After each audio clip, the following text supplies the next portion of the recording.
ಏನು ಮಂಡ್ಯ ಜಿಲ್ಲೆಯ ಶ್ರೀರಂಗಪಟ್ಟಣದ ಹನುಮ ಜಯಂತಿಯ ಕಾರ್ಯಕ್ರಮದಲ್ಲಿ RSSನ ಪ್ರಮುಖನಾದಂತಹ ಕಲ್ಲಡ್ಕ ಪ್ರಭಾಕರ ಭಟ್ ಅವರು ಕೊಟ್ಟಿರತಕ್ಕಂಥ ಮಹಿಳಾ ವಿರೋಧಿ ಹೇಳಿಕೆ ಏನಿದೆ ಅದು ಇಡೀ ನಾಗರಿಕ ಸಮಾಜವನ್ನು ತಲೆ ತಗ್ಗಿಸ್ತಕ್ಕಂಥ ಒಂದು ಹೇಳಿಕೆಯನ್ನು ಕೊಟ್ಟಿರ್ತಕ್ಕಂಥದ್ದು.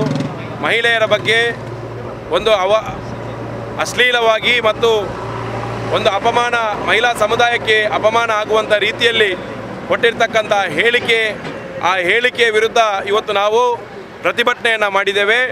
ಈ ಪ್ರತಿಭಟನೆಗೆ ನಮ್ಮ ಮಂಗಳೂರು ನಗರದ ಪೊಲೀಸ್ ಇಲಾಖೆಗಳಿಂದ ಅನುಮತಿಯನ್ನು ನಿರಾಕರಿಸಲಾಗ್ತಾ ಇದೆ. ಯಾಕೆ ನಿರಾಕರಿಸ್ತಾ ಇದ್ದಾರೆ ಗೊತ್ತಿಲ್ಲ. ಕಲ್ಲಡ್ಕ ಪ್ರಭಾಕರ ಭಟ್ ಅಂತವರಿಗೆ ಈ ರಾಜ್ಯದ ವಿವಿಧ ಕಡೆಗಳಲ್ಲಿ ಹೋಗಿ ಭಾಷಣ ಮಾಡಲಿಕ್ಕೆ, ಪ್ರಚೋದನಕಾರಿಯಾದಂಥ ಮಾತುಗಳನ್ನಾಡಲಿಕ್ಕೆ, ಮಹಿಳೆಯರ ಬಗ್ಗೆ ಅಗೌರವ ತೋರ್ತಕ್ಕಂಥ ಅಮಾನವೀಯವಾದಂಥ ಮಾತುಗಳನ್ನಾಡಲಿಕ್ಕೆ ಪರ್ಮಿಷನನ್ನು ಕೊಡುವಂಥ ಪೊಲೀಸರಿಗೆ ಇವತ್ತು ದಕ್ಷಿಣ ಕನ್ನಡ ಜಿಲ್ಲೆಯಲ್ಲಿ ಮಂಗಳೂರಲ್ಲಿ ನಿಂತು ಕಲ್ಲಡ್ಕ ಪ್ರಭಾಕರ ಭಟ್ಟನ ಮಾತುಗಳನ್ನು ಖಂಡಿಸಿ ಮಾತಾಡ್ತಕ್ಕಂಥದ್ದಕ್ಕೆ ಇಲ್ಲಿ ಅನುಮತಿಯನ್ನು ನಿರಾಕರಣೆ ಮಾಡ್ತಾ ಇದ್ದಾರೆ. ಈ ಸಂದರ್ಭದಲ್ಲಿ ನಾವು ಕರ್ನಾಟಕದ ಸರ್ಕಾರವನ್ನು ಕೇಳ್ತಾ ಇರುವಂಥದ್ದು, ದಕ್ಷಿಣ ಕನ್ನಡ ಜಿಲ್ಲೆಯಲ್ಲಿ ಏನು ಸೆಕ್ಷನ್ 144 ಜಾರಿಯಲ್ಲಿದೆಯಾ ಅಥವಾ ಕರ್ಫ್ಯೂ ಏನಾದರೂ ಹಾಕಿದ್ದೀರಾ ಅಥವಾ ಈ ದೇಶದ ಸರ್ಕಾರ ದಕ್ಷಿಣ ಕನ್ನಡ ಜಿಲ್ಲೆಯ ಮೇಲೆ ಏನೋ ತುರ್ತು ಪರಿಸ್ಥಿತಿಯನ್ನು ಘೋಷಣೆ ಮಾಡಿದೆ ಅನ್ನುವಂಥ ಒಂದು ಪ್ರಶ್ನೆಯನ್ನು ಸರ್ಕಾರಕ್ಕೆ ಕೇಳ್ತೀವಿ.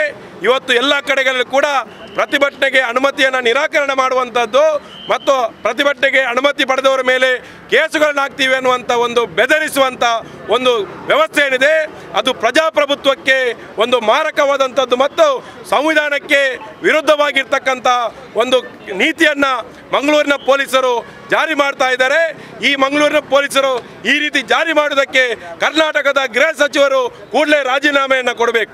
ಈ ಕರ್ನಾಟಕದ ನೆಲದಲ್ಲಿ ನಿಂತು ಈ ದೇಶದ ಸಂವಿಧಾನಕ್ಕೆ, ಈ ದೇಶದ ಮಹಿಳೆಯರಿಗೆ, ಈ ದೇಶದ ಅಲ್ಪಸಂಖ್ಯಾತರಿಗೆ, ಈ ದೇಶದಲ್ಲಿ ಬದುಕತಕ್ಕಂಥವರಿಗೆ ಅವರ ಮೇಲೆ ತುಚ್ಛವಾಗಿ ಅವಮಾನಕರಾಗಿ ಮಾತಾಡ್ತಕ್ಕಂಥ ಮಾತುಗಳನ್ನು ಈ ದೇಶದ ಸಾರ್ವಭೌಮತೆಗೆ ಧಕ್ಕೆ ಬಂದಾಗ ಅವರ ವಿರುದ್ಧ ಕ್ರಮವನ್ನು ಕೈಗೊಳ್ಳದಾಗ ಈ ನೆಲದ ಮೇಲೆ ನಿಂತು ನಮಗೆ ಮಾತಾಡಲಿಕ್ಕೆ ಇವತ್ತು ಅನುಮತಿ, ಇವತ್ತು ಅವಕಾಶ ಇಲ್ಲದಂತಹ ಸಂದರ್ಭದಲ್ಲಿ ಈ ನೆಲದ ಕಾನೂನನ್ನು ಇವತ್ತು ನೀವು ವ್ಯಂಗ್ಯ ಮಾಡ್ತಾ ಇದ್ದೀರಿ. ಪೊಲೀಸರು ಈ ನೆಲದ ಕಾನೂನನ್ನು ವ್ಯಂಗ್ಯ ಮಾಡ್ತಾ ಇದ್ದೀರಿ.